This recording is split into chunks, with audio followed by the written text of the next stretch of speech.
Nagbabalik ang PTV Sports at kasama natin ngayon via Zoom si Mark Joseph Saicon, isang viral basketball player na humakot ng ilang milyong views ang mga video. Hi Mark! Happy Friday! Hello po, ma'am. Happy Friday. Yes, ngayon Mark, pag-usapan naman natin ang iyong basketball journey. Kailan ka at paano ka ba nahilig sa paglalaro ng basketball?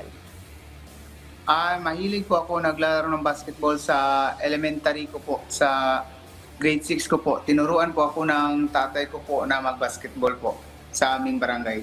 Saan yung barangay na to? Sana Ubugon po. Barangay Ubugon, Tanay City, Negros Oriental. sa Negros, malayo-layo naman pala. Pero, Opo. oo, ngayon, ano ba yung pinaglalaroan mo na team? Anong posisyon mo at liga? Saan liga naglalaro? Sa enter barangay po namin sa Palarong Panglonsod dito sa Tanay City. Nasa Barangay Ubugon po ako at position ko po ay isang point guard po at isa ding playing coach sa court po. Playing coach? Wow, Yes po, okay. pero meron kaming coach din sa aming team. Okay. So, Mark, ikaw ay naglalaro bilang isang LGBT member. So, nakaranas ka Yes ba po. ng discrimination playing this sport? Mostly kasi this is a male-dominated sport. Ang dami ko nang naranasan na nag-discriminate sa akin na maglalaro ng basketball. Sabi nila, bakla yan, bakla yan. Palagi nila akong binubuli. Okay. Paano yung nagiging reaction Tapos, mo every time? Sa court po, naging na pinasabihan ko na lang talaga ako na bakla. Tapos hindi ko na lang pinapansin dahil naglalaro ako, hindi ako nila ma-discriminate sa court dahil pinaghandaan ko to nung laro na to. Okay. Well, matagal mo na bang ginagawa itong mga videos na to? Ito, nakita nga natin kanina, no? Nakatres ka, may foul pa. Pero umaura ka after. I mean, paano Opo. mo ba prepare yung sarili mo and you make these videos and you show it to everyone? Yung pag tinatawag na nila ako na bakla, sabi ko sa self ko po na dito na lang talaga ako magbuga kung sino ako po kasi palagi nila ako talagang tinatawag na bakla sa court tapos pinandidigan ko po na kahit ganito ako pinakita ko sa kanila na meron akong talento po. Nakikita naman yan sa mga viral videos na yan. Pero ito, Mark, Opo. let's talk about yung encouragement naman na natatanggap mo from your community. Kasi sa video, nakita na marami pa rin nag-cheer para sa'yo. Yes po. Salamat po sa nag-encourage ko po dahil kahit member ako ng LGBTQ po, marami pang sumuporta sa akin tapos maraming nagmamahal sa akin. Kahit ganito ako, patuloy niyo lang pong sumuporta sa akin kasi doon ako nakukuha ng lakas na loob po. Grabe, wag mo naman sabihin kahit ganito ka lang, dahil ganyan ka, at hindi ka ba napanghinaan ng loob or did you even think twice dahil sa discrimination na nakukuha mo sa, syempre sa laro, di ba, sa basketball, masyadong verbal at vocal ang mga fans, maririnig mo from the sidelines talaga kung ano-ano mga pinagsasabi sa'yo, hindi ka ba pinanghihinaan ng loob?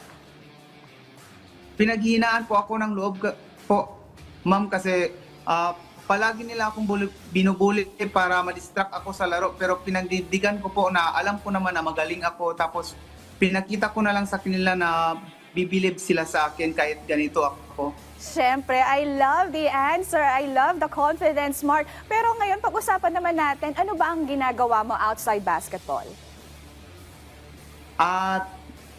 Si Mark po ay isang nagtatrabaho po sa Tanay City Hall tapos nasa DRRMO office po ako. Tapos headed po ito ni Sir Donry Kalumpang po.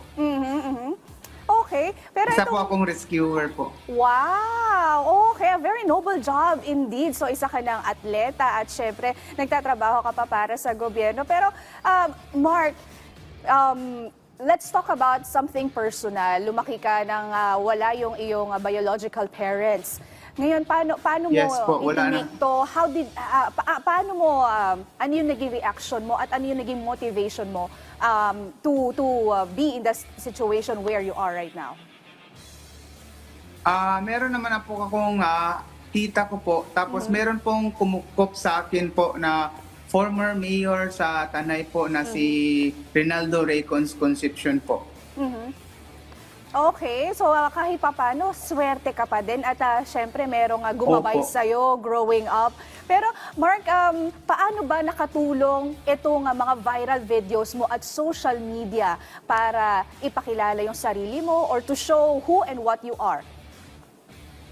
Nakatulong po ito kasi dito ko nakita na marami nang nagmamahal sa akin po dahil sa video po. Kahit member ako na LGBTQ po, meron nang nagmamahal sa akin kahit sabi nila na ay wag niyo lang intindihin yung magbubuli sa'yo, marami namang sumuporta sa'yo. Doon ako na kumukuha ng lakas na loob po. Pero question, ano yung naging objective mo? Bakit ka nag-decide na ilabas itong mga videos na to? Kasi ito hindi ko, meron lang kasing nag-video sa akin pero hindi ko alam na magba-viral po. Tapos, nag-decide na po ako sa self ko po na dito na lang ako lumalabas yung sarili ko kung ano ako. Kasi ang dami na talagang nag-discriminate sa akin. Tapos, sa laro ko po, parang nangihinaya na po akong magpapanggap na kung ano ako.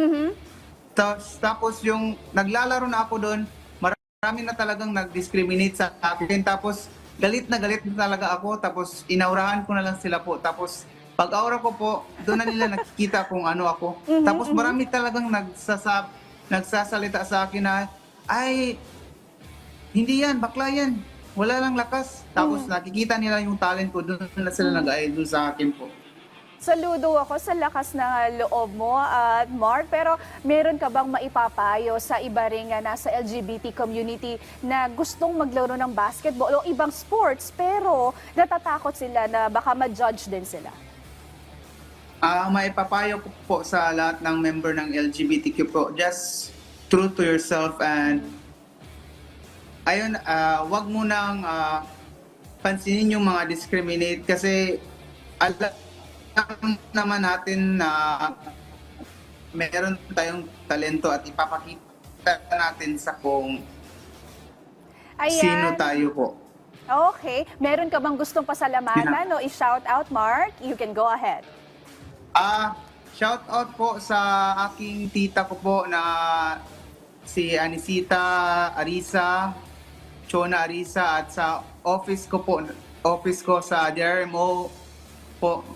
At yung kumkup sa akin po na si former Mayor Ray Concepcion po at yung mga mahal ko sa buhay po na si Florendo Violeta, Brant J. Olis, Justin Kate Sikihor, John Rex Zerna at Jan Lucas po. At yung page namin po na Takil po, page po na may-ari po na si Marmar Ayer po. Ayan, maraming salamat sa iyong oras, Mark, at isa kang inspirasyon, hindi lang sa LGBT community, pati na rin sa lahat ng mga Pilipino. Thank you so much and good luck sa iyong career, sa trabaho at sa basketball.